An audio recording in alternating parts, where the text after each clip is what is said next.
Namaskar. This is B.K. Kansal, the Faculty of English at Success Plus. Friends, as you know, Success Plus is a renowned platform, digital platform for the preparation of various government examinations. And I am here with a series of lectures on English literature as well as English language. Today, the topic that is going to be discussed is conjunction. Friends, as you know, the topic conjunction, what do you mean by conjunction? Conjunction is a part of speech. Conjunction is a part of speech. You know, there are 8 parts of speech: noun, pronoun, verb, adverb, preposition, interjection, etc. And conjunction is one of them.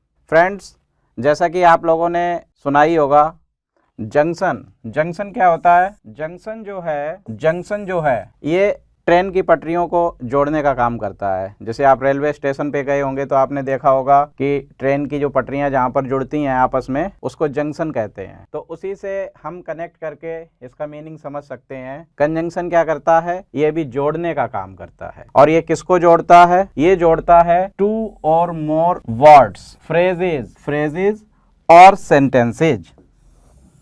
So students, आप समझ सकते हो कि conjunction, जिसे हम connector भी कह देते हैं, और भी वर्ड इसके लिए यूज किए जाते हैं। लिंकिंग वर्ड भी बोल देते हैं इसको, linking word, LINKING, linking words.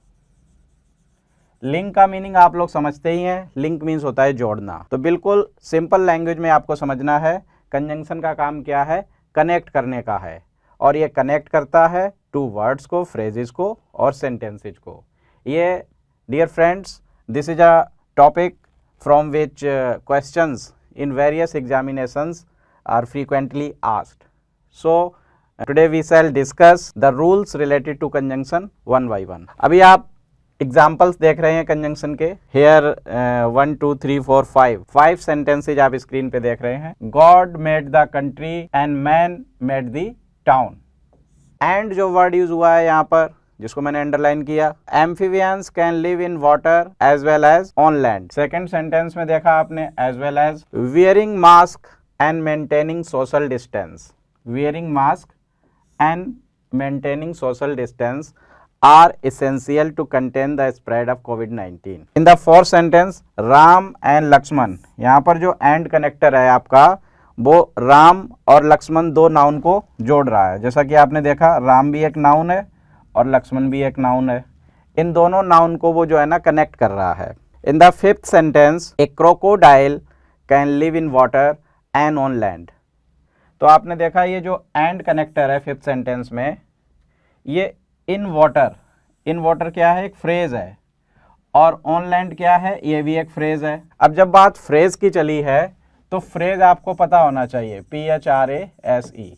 In Hindi it is called वाक्यांश। हिंदी में इसको वाक्यांश बोल देते हैं।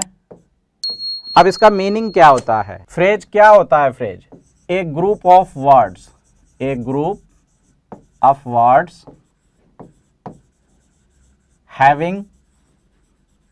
हैविंग सम मीनिंग,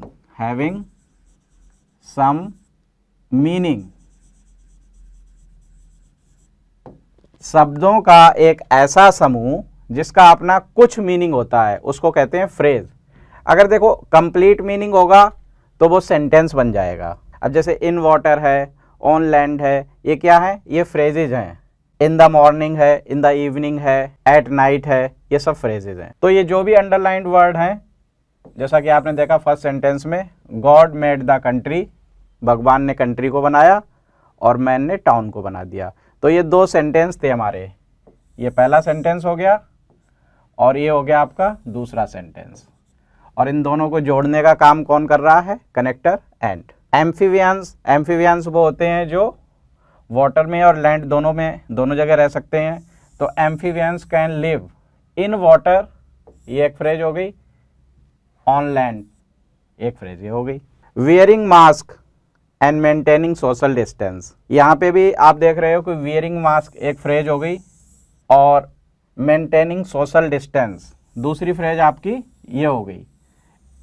इसको जोड़ने का काम एंड कर रहा है यहाँ। और फोर्थ सेंटेंस में आपने देखा कि Ram and Lakshman went to Lanka in search of Sita. तो यहाँ पर जो ये एंड कनेक्टर है ये दो वर्ड्स को जोड़ रहा है। It is connecting here two words, Ram और Lakshman. So dear friends, I think you have understood the concept and definition of conjunction. Now we will look at different rules, various rules. अब देखिए conjunction, कोई भी exam हो, competitive exam, whether it is DSSB, SSC, KVS, NBS, no government examination is untouched by the concept of conjunction. और बहुत ही important rule है ये कि when, as well as, along with, together with, no less than, ये जो भी words आप देख रहे हैं ये words as a connector use होते हैं, कनेक्ट करते हैं ये। No less than, besides, except, rather than, and not, accompanied by, governed by, controlled by and with, ये कनेक्ट करते हैं। इसीलिए इसको, इस रूल को जो है ना कनेक्टर की कैटेगरी में रखा गया है। अब इस रूल में बताया क्या गया है वो समझना है बिल्कुल आसान लैंग्वेज में। इंग्लिश को क्या है, इंग्लिश को हमें डिफ़िकल्ट नहीं बनाना है, इंग्लिश को हमें बिल्कुल आसान टर्म में हमें उसको समझना है कि जब हमारे दो सब्जेक्ट जुड़े होते हैं, ये लिखा हुआ है कि when, as well as, along with, together with, no less than, in addition to, and not, besides, except, rather than, accompanied by, governed by, controlled by and with, join two subjects, the verb is used according to the first subject. ये topic जो है ना subject verb agreement में भी हम detail में discuss करेंगे, क्योंकि ये कनेक्टिंग वर्ड्स हैं तो इनसे रिलेटेड जो एरर एग्जाम में अक्सर पूछी जाती है उस पर आपको फोकस करना है। इसमें आपको ये देखना है कि अगर दो सब्जेक्ट इनसे जुड़े होते हैं तो वर्ब कैसे अफेक्ट होती है। जैसा कि देखिए पहला सेंटेंस आ गया आपके सामने, Raman as well as his 10 friends. अब आपने देखा कि ये जो रमन है ये हो गया आपका सब्जेक्ट नंबर 1 और हिज 10 फ्रेंड्स, ये हिज 10 फ्रेंड्स ये हो गया आपका subject 2।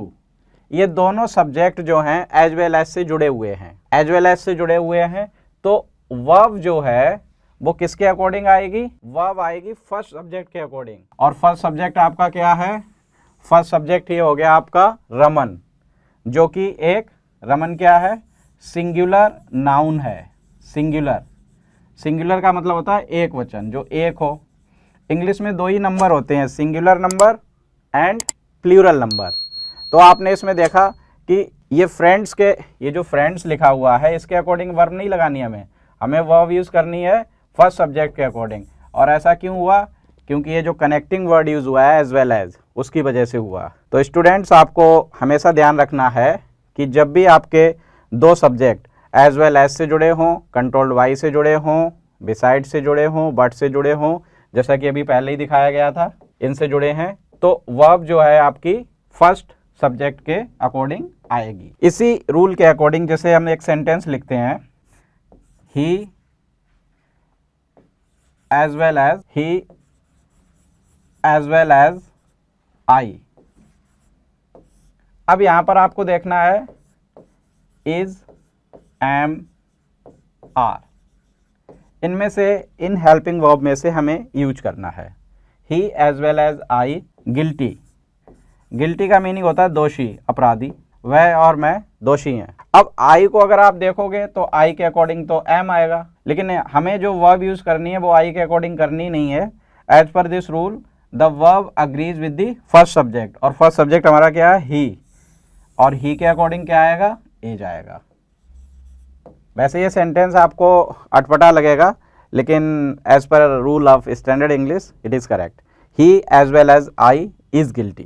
So I think this rule is clear to you. Now look at some more examples. The teacher along with the students. अब देखिए students, ये जो along with है, along with, ये भी एक connecting word है और ये connect कर रहा है। किसको connect कर रहा है, टीचर को। ये टीचर एक सब्जेक्ट ये हो गया आपका, और जो सेकंड सब्जेक्ट है वो आपका ये हो गया द स्टूडेंट। ये जरूरी नहीं है कि वर्ब के पास में जो सब्जेक्ट है वर्ब हमेशा उसी के अकॉर्डिंग आएगी। तो अलोंग विद की वजह से वर्ब किसके अकॉर्डिंग आएगी, टीचर के अकॉर्डिंग, और टीचर क्या है, सिंगुलर। तो अब हमें देखना है कि वॉज या वर में से क्या यूज करना है। ये तो सभी को पता ही होगा कि जो वॉज है ये सिंगुलर नाउन के साथ आता है और जो वर है ये प्लूरल नाउन के साथ आता है, ये प्लूरल नाउन के साथ आता है। अब जो टीचर है, ये टीचर क्या है, सिंगुलर नाउन है, इसलिए हम यहाँ पर वॉज का यूज़ करेंगे। इस तरह से एग्ज़ाम में एरर दी जाती है, वहाँ पे वर लगा करके आपको एरर दी जाएगी, क्योंकि बहुत सारे स्टूडेंट्स जो है ना इस सब्जेक्ट को देखेंगे, स्टूडेंट्स जो कि लिखा हुआ है ये, और इसके अकॉर्डिंग वर लगाने की कोशिश करेंगे। लेकिन हमें जो है ना जो वर्ब यूज़ करनी है वो according to first subject use करनी है। Now look at another sentence, the boy as well as his friends. अब सेम रूल यहाँ पर भी वही अप्लाई होगा कि बॉय और उसके दोस्त। अब यहाँ पे सोचना है कि इज आएगा या are.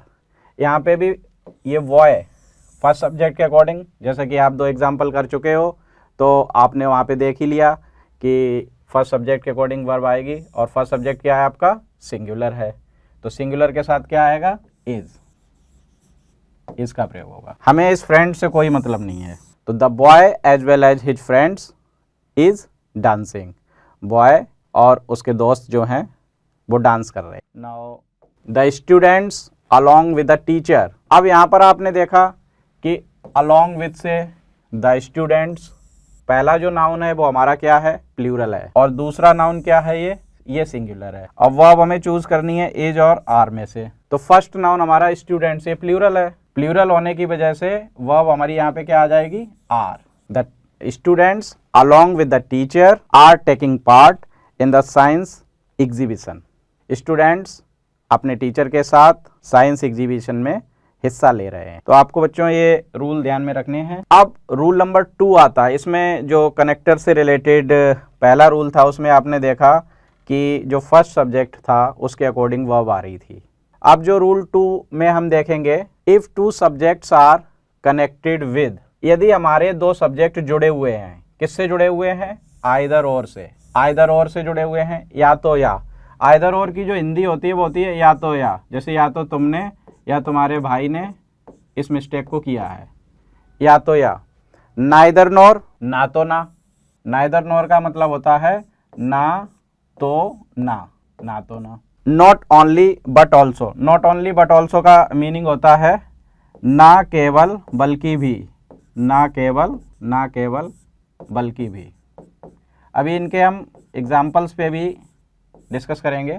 Not only but also, the verb agrees with the subject that is near. कहने का मतलब है यदि 2 सब्जेक्ट आपके आइदर और से जुड़े हुए हैं, नाइदर नॉर से जुड़े हुए हैं, not only but also say जुड़े हुए हैं, तो जो वर्ब है वो किसके अकॉर्डिंग आ जाएगी, वो उस सब्जेक्ट के अकॉर्डिंग आएगी जो नज़दीक में होगा। बिल्कुल वर्ब के जो नज़दीक होगा उसी के अकॉर्डिंग वर्ब आएगी। एग्जाम्पल्स देखते हैं कुछ। अभी जैसा कि एग्जाम्पल आ गया, आइदर रमेश और आई, और ब्रैकेट में आपको दे दिया गया ऑप्शन में is am are to do this work. या तो रमेश को या मुझे इस कार्य को करना है। अब ज़्यादातर बच्चे इस आई को देख के या रमेश को देख के इसमें कंफ्यूज होंगे, लेकिन आपको यही ध्यान रखना है, ये जो पेयर वाले हमारे 3 कनेक्टर होते हैं, आइदर और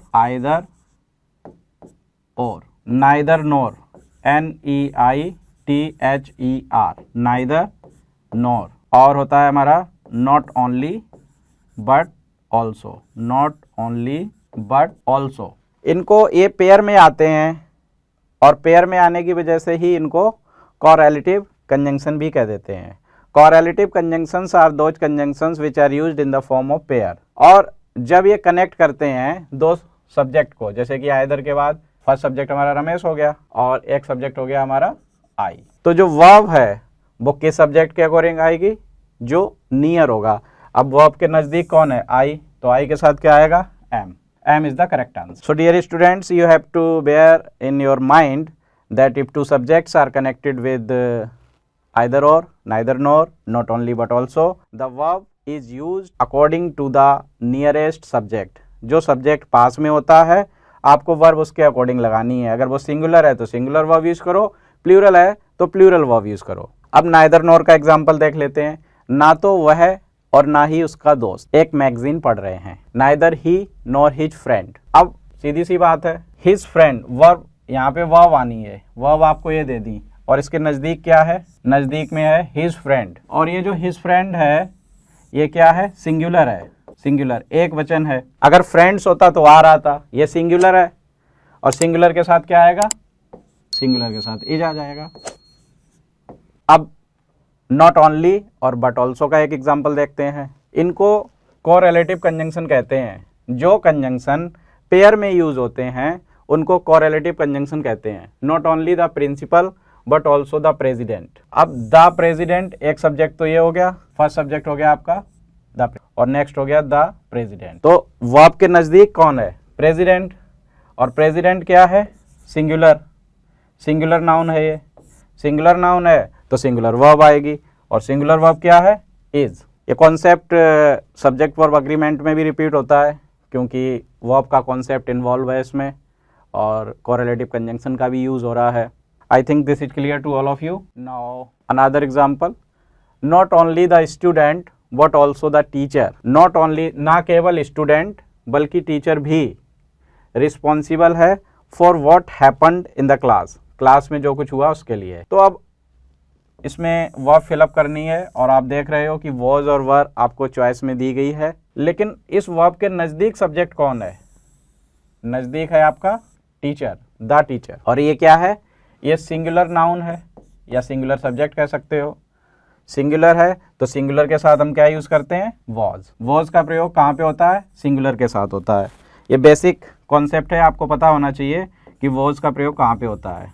was is used with I, he, see it, this, that। इनके साथ was का प्रयोग होता है। And were is used with plural subject के साथ यूज होगा, और किसके साथ यूज होगा, you,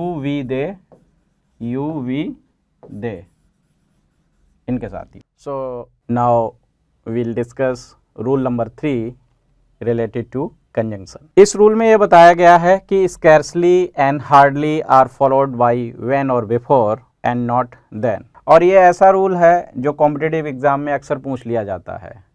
सबसे पहले आपको इस कॉन्सेप्ट को समझना है आज अच्छे से कि स्कैर्सली का मीनिंग क्या होता है।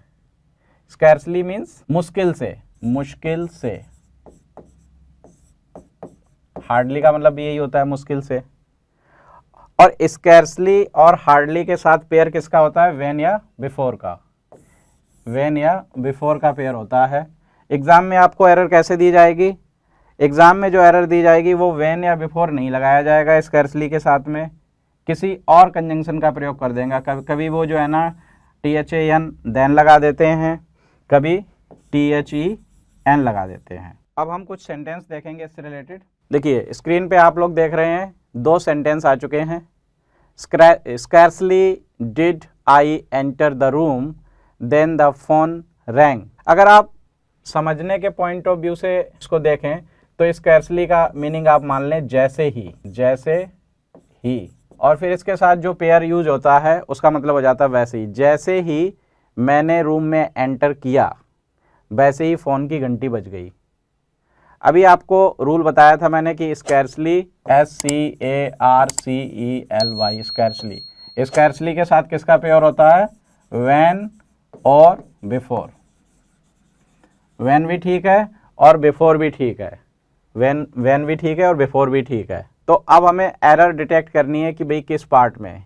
इसी को स्पॉटिंग एरर बोलते हैं, जो वेरियस कॉम्पिटिटिव गवर्नमेंट एग्जामिनेशंस में क्वेश्चन पूछे जाते हैं। एक सेंटेंस को वो डिवाइड कर देते हैं 4 पार्ट में, और आपको ये देखना होता है कि भाई किस पार्ट में एरर लाई कर रही है आपकी। तो जैसा कि आपने देखा ये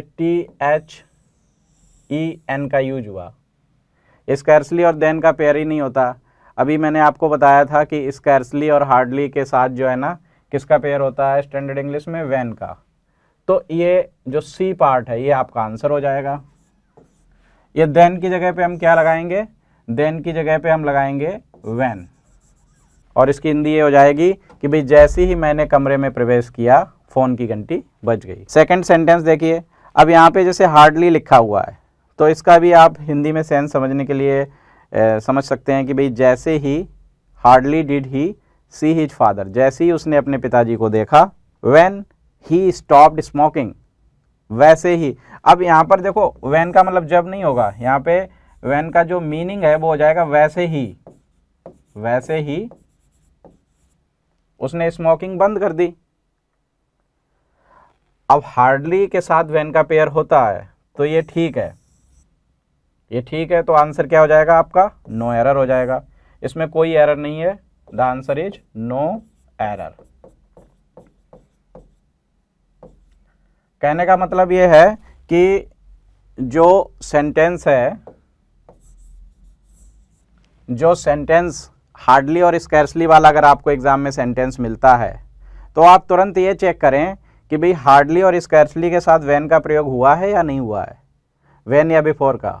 अगर हुआ है तो सेंटेंस आपका ठीक होगा, और नहीं हुआ है तो कोई जो गलत कनेक्टर लगा हुआ है वही पार्ट आपका आंसर हो जाएगा। जैसा कि इसमें देखा, फर्स्ट में आपने देखा कि ये जो है ना सी पार्ट, फर्स्ट में आपने देखा कि सी पार्ट आपका आंसर था। नेक्स्ट देखते हैं, 3 एग्जांपल्स आ गए। Scarcely did he enter the room before the light came, जैसे ही उसने रूम में एंटर किया, द लाइट केम, लाइट आ गई, light came. Scarcely did he enter the room before, before का भी आपको यूज बताया था कि स्कैर्सली और हार्डली के साथ बिफोर का प्रयोग हो सकता है, इसलिए ये सेंटेंस क्या होगा, नो एरर हो जाएगा। 4th नंबर सेंटेंस को देखते हैं। Hardly did he reach the school, hardly और स्कैर्सली के बाद एक चीज़ और देखना, ये हेल्पिंग वर्ब का यूज़ होता है, इसको इन्वर्जन बोलते हैं। ये ही सब्जेक्ट है, सब्जेक्ट से पहले ही क्या है, सब्जेक्ट है, और सब्जेक्ट से पहले अगर वर्ब यूज़ होती है तो उसको इन्वर्जन बोलते हैं इंग्लिश में, इन्वर्जन, INVERSION, इन्वर्जन। एक तो हार्डली और स्कैर्सली के बाद इन्वर्जन फॉलो हो जाता है, और हमें कनेक्टर चेक करना होता है। बिफोर लगा हुआ है तो सेंटेंस बिल्कुल ठीक है, आंसर आपका हो जाएगा नो एरर। जैसा कि आपने देखा कि मुश्किल से वह स्कूल पहुंचा ही था कि बारिश होने लगी। हम इसकी हिंदी में सेंस ऐसे भी निकाल सकते हैं, जैसे ही, आप जैसे ही इसकी सेंस निकालें, जैसे ही, जैसे ही। हार्डली का मतलब हो गया जैसे ही, और बिफोर का मतलब हो गया वैसे ही, वैसे ही, वैसे ही बारिश होने लगी। 5th सेंटेंस को देखते हैं। Hardly did I see him, जैसे ही मैंने उसको देखा, then I stopped my car, वैसे ही मैंने अपनी कार रोक दी। अब इसमें भी आपने देखा कि हार्डली के साथ जैसे ही आपको हार्डली वाला सेंटेंस मिला तो आपको ये चेक करना है कि भाई व्हेन या बिफोर लगा हुआ है या नहीं। अब यहाँ पे THEN देन लगा रखा है, तो हम अपने सेंटेंस को कैसे करेक्ट कर लेंगे, यहाँ पर व्हेन का यूज़ कर लेंगे, और व्हेन का यूज होते ही सेंटेंस हमारा ठीक हो जाएगा। आंसर क्या हो जाएगा हमारा, सी पार्ट, सी पार्ट में आंसर। देन की जगह हमने व्हेन यूज कर दिया। तो अभी तक आपने जो 3 रूल्स सीखे उनसे रिलेटेड एग्जाम्पल भी देखे आपने, और ऐसे ही एग्जाम्पल गवर्नमेंट एग्जामिनेशंस में अक्सर पूछे जाते हैं, बस उसमें नेम वगैरह वो चेंज कर देते हैं, कॉन्सेप्ट सेम रहता है। अब रूल नंबर 4 पे डिस्कस करेंगे हम कि दो ऑल्दो, दो का जो मीनिंग होता है वो होता है यद्यपि, यद्यपि, और हिंदी में इसको हालांकि भी बोल देते हैं, हालांकि। दो और although is followed by yet, दो और although is followed by yet. Yet का जो हिंदी मीनिंग होता है वो होता है फिर भी, फिर भी। दो और although is followed by yet और एक कॉमा, कॉमा जैसा कि आप देख रहे हो, एंड नॉट बाई बट। कहने का मतलब यह है कि दो और ऑल्दो वाला जो सेंटेंस मिलेगा उसमें या तो आप येट लगाओ कनेक्टर के रूप में या कॉमा लगाओ, बट का प्रयोग आप नहीं करेंगे, वो एरर हो जाएगी। और ये जो दो और ऑल्दो हैं ये कनेक्ट करते हैं कॉन्ट्रास्टिंग आइडियाज को, कॉन्ट्रास्टिंग आइडियाज को ये कनेक्ट करते हैं, CONTRASTING, कॉन्ट्रास्टिंग आइडियाज। अब ये कॉन्ट्रास्टिंग आइडियाज क्या होते हैं ये आपको समझना है। विरोधी विचार, दो विरोधी विचारों को जोड़ते हैं, जैसे यद्यपि उसने मेहनत की फिर भी वह फेल हो गया।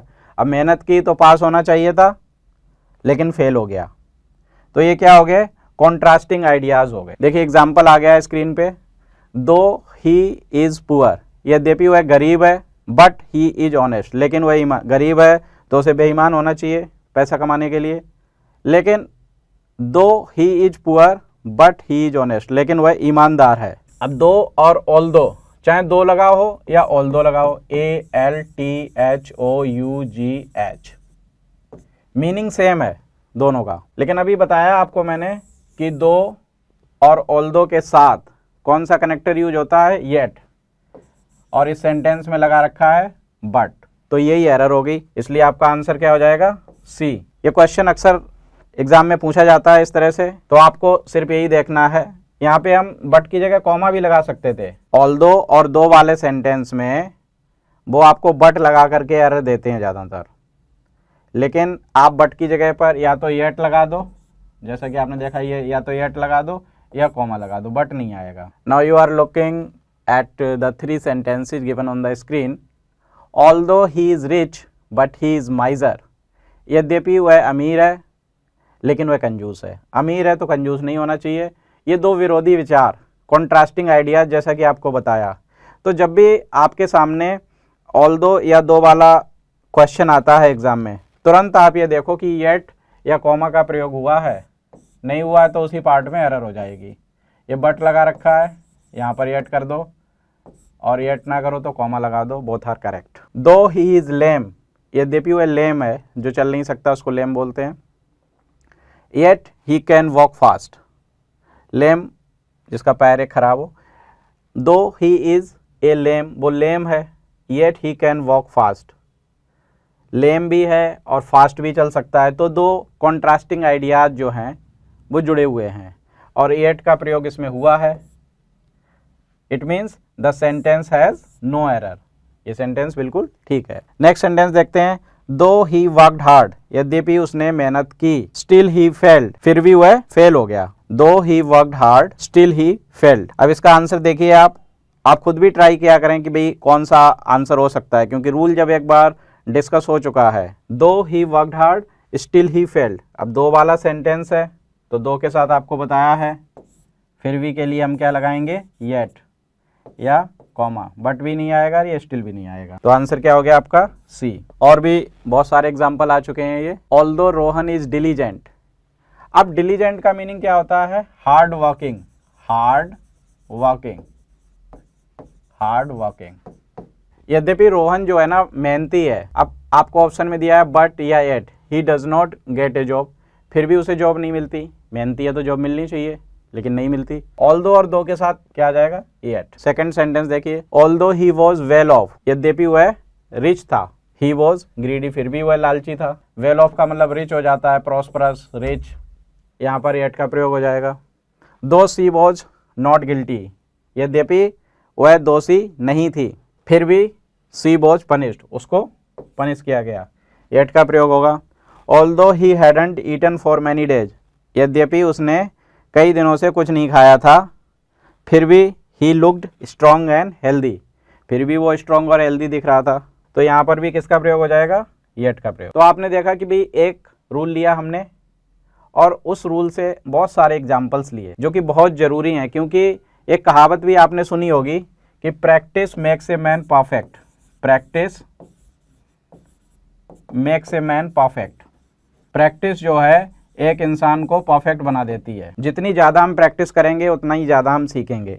इंग्लिश लैंग्वेज भी प्रैक्टिस चाहती है कि आपने रूल एक बार समझ लिया, फिर आप प्रैक्टिस करें, उससे रिलेटेड जो क्वेश्चंस एग्जाम्स में आए हुए हैं वो देखें। Rule number 5, no sooner is followed by then.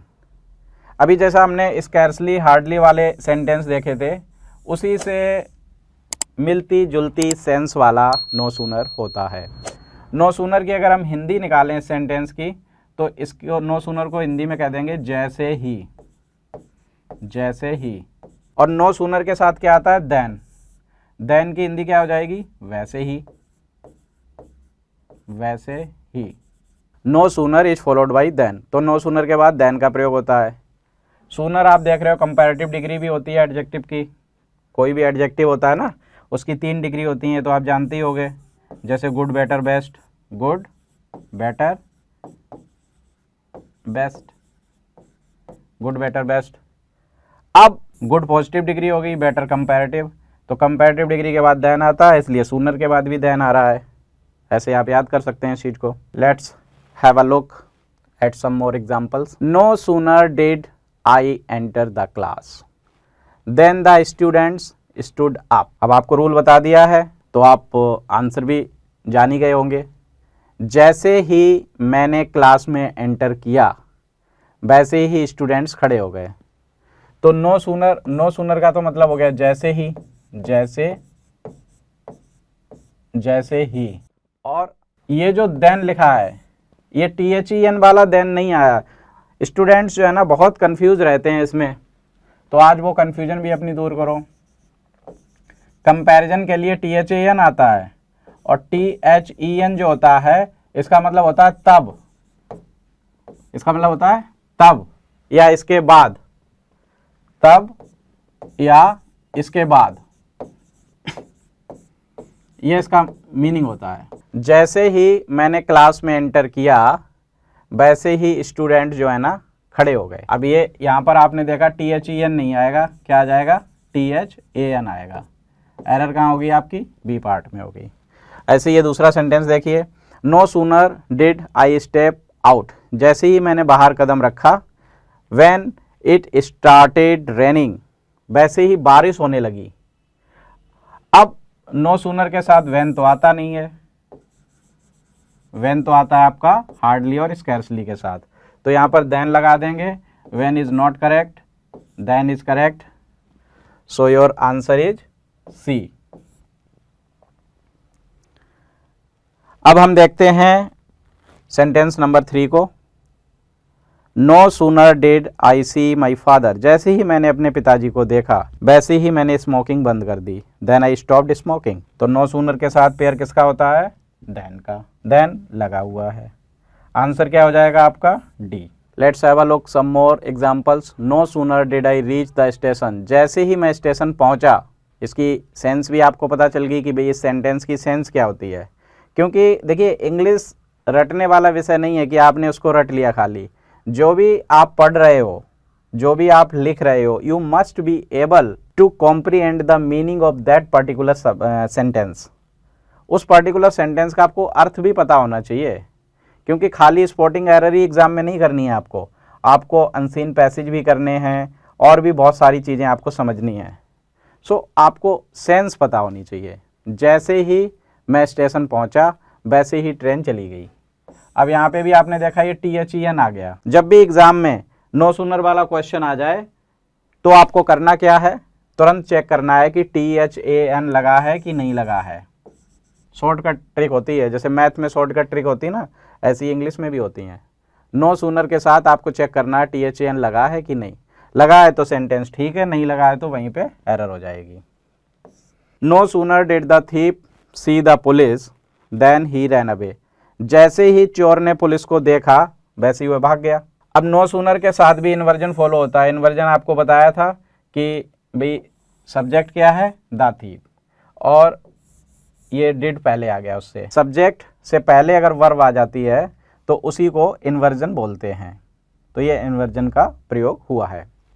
No sooner did the thief see the police then he ran away, तो इसमें देन का भी प्रयोग हुआ है, तो ये सेंटेंस क्या है आपका, नो एरर। रूल नंबर 6 को देखते हैं।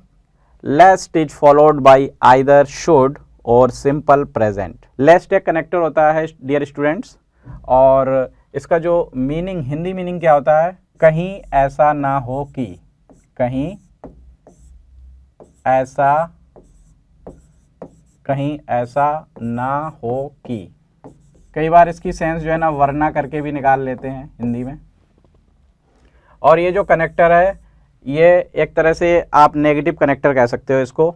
इसके बाद में जो सेंटेंस आता है उसमें नॉट का प्रयोग नहीं होता, क्योंकि जो नॉट की सेंस है, नॉट की सेंस इस लेस्ट में छुपी हुई है। और लेस्ट के बाद एक मॉडल वर्ब का यूज होता है, वो है शुड। या तो शुड का यूज होगा या सिंपल प्रेजेंट आ जाएगा, बोथ आर करेक्ट। ज़्यादातर शुड का प्रयोग वो देखते हैं, एग्जाम में देते हैं क्वेश्चन, जैसे मे लगा करके क्वेश्चन दे देंगे आपको, या विल लगा करके क्वेश्चन दे देंगे। अब हम कुछ एग्जाम्पल्स को देखते हैं। रिवाइज योर लेसन रेगुलरली, अपने लेसन को रोज रिवाइज करो, कहीं ऐसा ना हो कि आप फेल हो जाओ। तो बिल्कुल आसान, आपको अभी मैंने बताया कि लेस्ट के बाद कौन सा मॉडल यूज होगा, शुड, और यहाँ पर लगाया क्या गया है, ये विल। तो इस विल की जगह आप कर दोगे शुड, इसकी जगह पे आप शुड कर दोगे। Revise your lesson regularly लेस्ट you should fail, कहीं ऐसा ना हो कि आप फेल हो जाएं। शुड फेल भी ठीक है और खाली फेल भी ठीक है, वो प्रेजेंट इंडेफिनिट हो जाता है। तो लेस्ट के बाद या तो हम प्रेजेंट इंडेफिनिट लगा सकते हैं, उसको भी ठीक माना जाता है। वैसे कॉम्पिटिटिव एग्जाम में ज़्यादातर आपको जो है ना एक कोई दूसरा मॉडल लगा करके वो एरर देते हैं, जैसे विल लगा देंगे या कई बार वो मे लगा के भी आपको एरर दे सकते हैं। तो एरर होगी आपकी सी में। Run with great care लेस्ट you may fall, अब यहाँ पर आपने देखा कि मे लगा करके एरर दी गई है आपको। ध्यान से दौड़ो, कहीं ऐसा ना हो कि आप गिर जाएं, लेस्ट यू मे फॉल। अब ये जो मे है इसकी जगह हम क्या कर देंगे, SHOULD, शुड। ये मॉडल वर्ब होती हैं, शुड का मतलब चाहिए होता है वैसे तो मे नहीं आएगा, यहाँ पर मे नहीं आएगा, क्या आएगा, शुड आएगा। तो बिल्कुल आसान है, जब भी आपको लेस्ट वाला सेंटेंस दिया जाए तो आपको यही देखना है कि भाई शुड का यूज़ हुआ है या नहीं हुआ है। एक एरर और मिल जाती है कि लेस्ट के बाद जो है ना नेगेटिव सेंटेंस नहीं आएगा, क्योंकि लेस्ट के अंदर खुद ही नॉट वाली सेंस छुपी हुई है। Nita don't overeat yourself, Nita ज़रूरत से ज़्यादा मत खाओ। Lest you will put on flesh, अब देखिए यहाँ पर पुट ऑन फ्लैश, ये एक फ्रेजल वर्ब यूज हुई है पुट ऑन। पुट ऑन का मतलब होता है धारण करना, और पुट ऑन फ्लैश का मतलब क्या हो जाएगा, बिकम फैट। ये विल का यूज हुआ है, विल यहाँ पे नहीं आएगा, क्या आएगा, शुड का प्रयोग करेंगे हम। एक रूल और देख लेते हैं, आज का ये लास्ट रूल रहेगा, rule number 7। As is used in affirmative and negative sentences. देखिए ये जो एज है ये कंपैरिजन के लिए यूज होता है। जैसे अगर मैं ये कहूँ कि वह उतना ही बहादुर है जितना कि उसका भाई, he is as brave as his brother. और हम ऐसे भी कह सकते हैं कि वह उतना बहादुर नहीं है जितना कि उसका भाई, he is not so brave as his brother. तो अभी रूल में क्या लिखा है, as is used in affirmative and negative sentences. As का प्रयोग तो दोनों में ही होता है, एज का प्रयोग दोनों में होगा, अफर्मेटिव में भी होगा और नेगेटिव में भी होगा, ये ध्यान रखना है बस आपको पॉइंट। और जो सो एज है, हिंदी इसकी भी यही होती है, उतना जितना।